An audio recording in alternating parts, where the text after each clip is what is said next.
Hey everyone, my name is Dr. Himangi Mishra. In this video, I'll be sharing with you something that is important for males as well as females. Yeah, for all.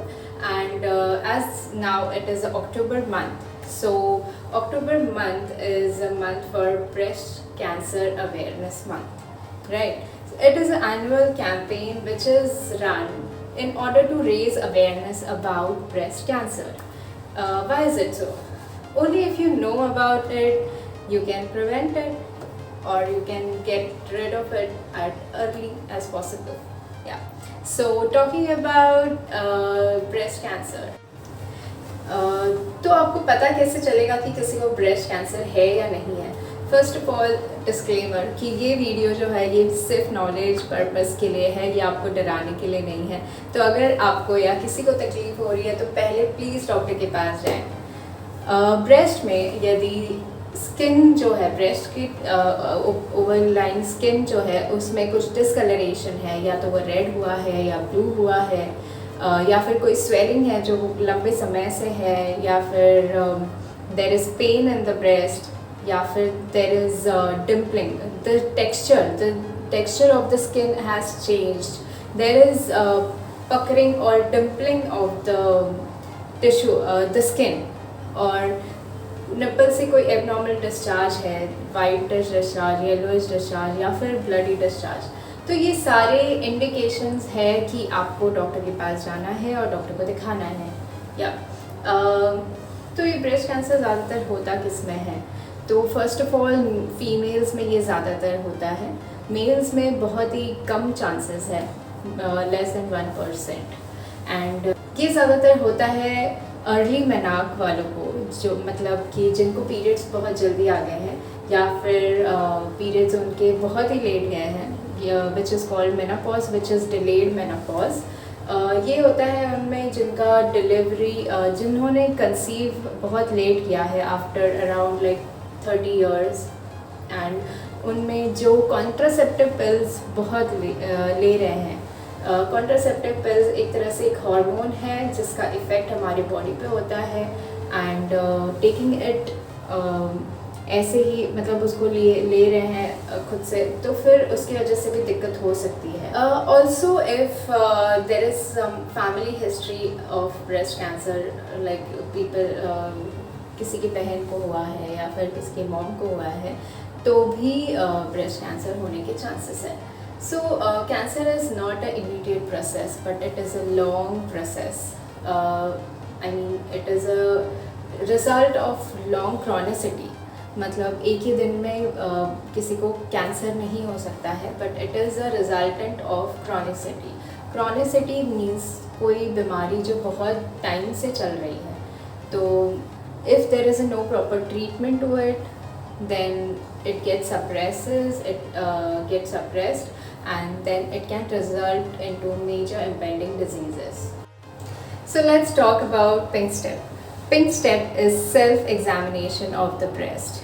It is the early detection of signs and symptoms, serious signs and symptoms in the breast. So let's learn when can one do self-examination of their breast. In menstruating females, they can do it on 5th to 7 days after the onset of periods.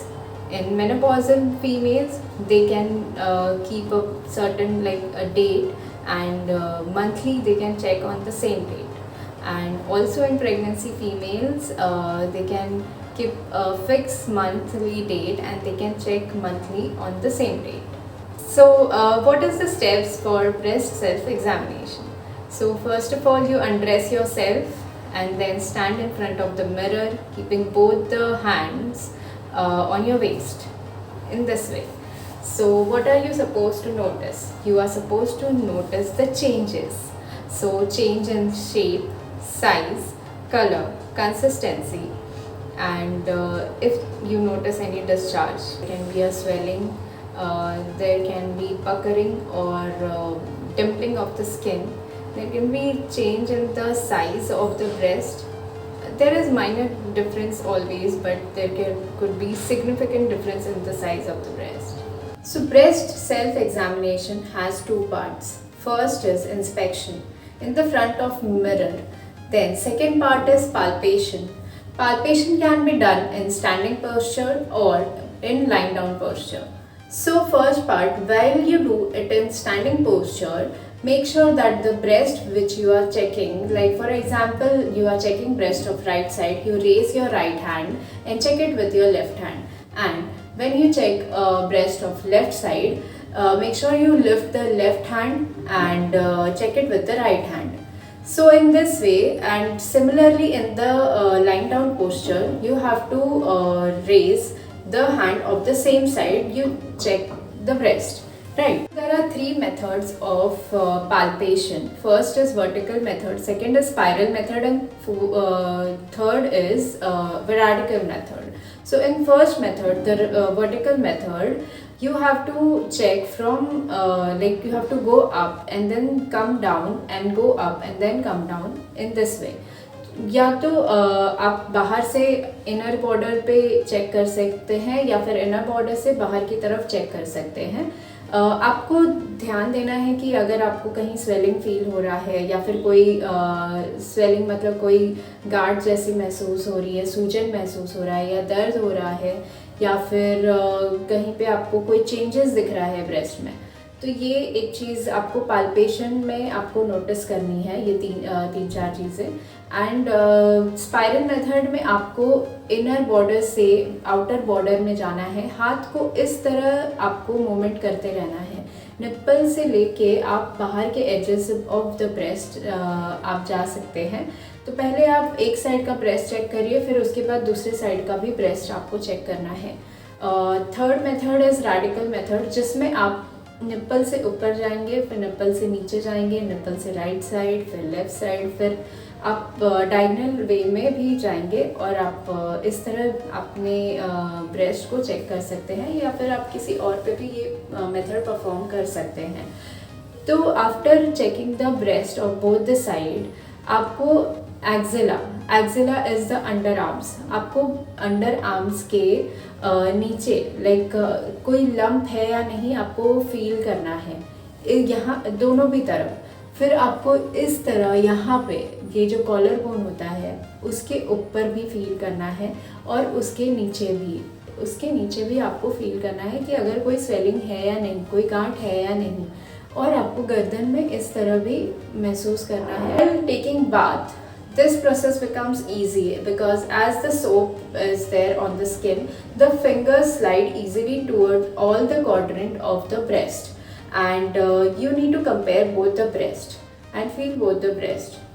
And so in this way, we learn about the pink step.